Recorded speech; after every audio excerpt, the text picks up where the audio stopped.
வாட்ஸ்அப்பில் வந்து disappearing message அப்படிங்கிற ஒரு ஃபீச்சர் வந்து கொடுத்துருக்காங்க. இந்த டிசப்பியரிங் மெசேஜ் அப்படிங்கிறது என்ன அப்படின்னு கேட்டிங்கன்னா, குறிப்பிட்ட நாளுக்கு அப்புறம் தானாக இந்த மெசேஜ் வந்து அழியிற மாதிரி வந்து செட் பண்ணி வச்சு மெசேஜ் அனுப்பலாம். அந்த நாள் வந்ததுக்கப்புறம் தானாக இந்த மெசேஜ் வந்து அழிஞ்சிரும். ஸோ இதே மாதிரியாக ஒரு அப்டேட் வந்து வாட்ஸ்அப்பில் தரப்பில் வந்து கொடுத்துருக்காங்க. ஸோ இந்த வீடியோவில் இந்த வாட்ஸ்அப்போட இந்த டிசப்பியரிங் மெசேஜ் வந்து எப்படி மற்றவங்களுக்கு அனுப்புறது, அது மட்டும் இல்லாமல் இதை வந்து உங்கள் ஃபோனில் எப்படி ஆக்டிவேட் பண்ணுறது அப்படிங்கிறது வீடியோவில் பார்க்கலாம். வீடியோக்குள்ளே போக முன்னாடி மறக்காமல் இந்த வீடியோக்கு ஒரு லைக் மட்டும் கொடுத்துருங்க. இப்போ நம்ம வீடியோக்குள்ளே போகலாம்.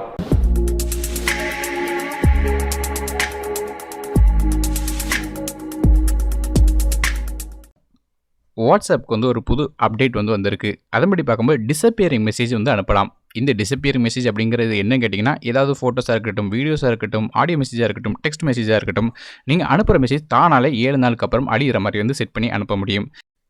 இந்த டிசப்பியரிங் மெசேஜை தனித்தனி கான்டாக்டாக தான் செட் பண்ண முடியும். ஸோ ஒரேடியாக ஃபுல்லாக செட் பண்ண முடியாது. ஏதாவது ஒரு கான்டாக்ட்குள்ளே போய்க்கோங்க. யாருக்கு டிசப்பியரிங் மெசேஜ் அனுப்பணும்னு நினைக்கிறீங்களோ அவங்க கான்டாக்டில் டாப்பில் இருக்கிற அவங்க நேமை டேப் பண்ணுங்கள். அதில் டிசப்பியரிங் மெசேஜ் அப்படிங்கிற ஒரு ஆப்ஷன் இருக்கும். ஸோ இந்த ஆப்ஷனை வந்து நம்ம டேப் பண்ணணும். டேப் பண்ணோன்னே உங்களுக்கு வந்து ஒரு பாப்அப் மெசேஜ் ஒன்று வரும். அந்த பாப்அப் மெசேஜில் பார்த்துட்டிங்கன்னா மெசேஜ் அதாவது நம்ம அனுப்பக்கூடிய மெசேஜ் வந்து 7 நாளில் டெலிட் ஆயிரும் அப்படிங்கிறத சொல்லியிருப்பாங்க.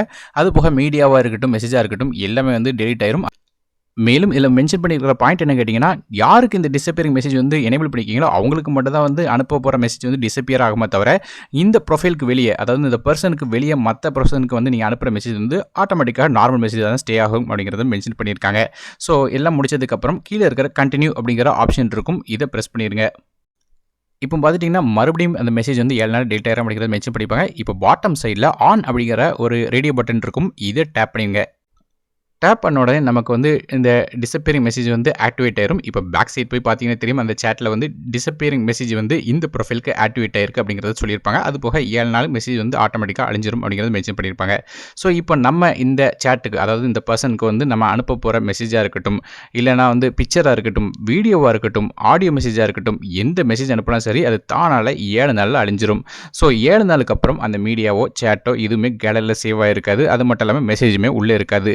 ஸோ இதே மாதிரியாக வந்து தானாலே அழியிற 7 நாளுக்குள்ள அழியிற மாதிரி டிசப்பியரிங் மெசேஜ் வந்து உங்களால் செட் பண்ண முடியும். இப்போதைக்கு 7 நாள் மட்டும் தான் வந்து ஒரு ஆப்ஷன் டிஃபால்ட் ஆப்ஷனாக இருக்குது. இந்த டேஸ் சேஞ்ச் பண்ணுறதுக்கு வந்து இப்போதைக்கு வந்து ஆப்ஷன் கொடுக்கல. அதனால் டிசப்பியரிங் மெசேஜ் வந்து 7 நாள் அப்படிங்கிற கணக்கில் மட்டும் தான் இருக்குது. ஸோ மறுபடியும் ஒருவேளை அந்த டிசப்பியரிங் மெசேஜை அந்த ப்ரொஃபைலுக்கு வந்து டீஆக்டிவேட் பண்ணணும் அல்லது ஆஃப் பண்ணணும் அப்படின்னு நினச்சிங்கன்னா மறுபடியும் வந்து நம்ம செய்ய வேண்டிய விஷயம் டாப்பில் இருக்கிற அவங்களோட நேம் வந்து டேப் பண்ணணும். டேப் பண்ணிட்டீங்கன்னா மறுபடியும் வந்து அந்த ப்ரொஃபைலுக்குள்ளே போகும். இதில் வந்து டிசப்பியரிங் மெசேஜ் அப்படிங்கிற ஆப்ஷன் இருக்கும். இதை டேப் பண்ணி ஆஃப் அப்படிங்கிற ரேடியோ பட்டன் டேப் பண்ணிடுங்க. இப்போ மறுபடியும் பேக் சைட் போயிருங்க. இப்போ நீங்கள் பார்த்தீங்கன்னா தெரியும் டிசப்பியரிங் மெசேஜ் இந்த ப்ரொஃபைலுக்கு வந்து ஆஃப் ஆயிட்டு. ஸோ இது மாதிரியாக எந்த ப்ரொஃபைலுக்கும் வந்து தனியாக போய் அதை டிசப்பியரிங் மெசேஜை எனேபிள் மட்டும் வந்து டீஆக்டிவேட் பண்ணலாம். ஸோ ஃப்ரெண்ட்ஸ், இந்த வாட்ஸ்அப்போட டிசப்பியரிங் மெசேஜ் வந்து எப்படி பயன்படுத்தணும் அப்படிங்கிறத வீடியோ மூலமாக தெரிஞ்சிருப்பீங்கன்னு நினைக்கிறேன். வீடியோ பயணிச்சா மறக்காமல் லைக் பண்ணுங்கள், ஃப்ரெண்ட்ஸ் மற்றும் ஃபேமிலிஸ்க்கு ஷேர் பண்ணுங்கள். சேனல் சப்ஸ்கிரைப் பண்ணி பக்கத்துக்கு பெல் ஐக்கன் ப்ரெஸ் பண்ணி தொடர்ந்து உட்காந்துருந்தாங்க. நான் டெக் தமிழுக்காக மற்றொரு செய்தி வரை நன்றி, வணக்கம்.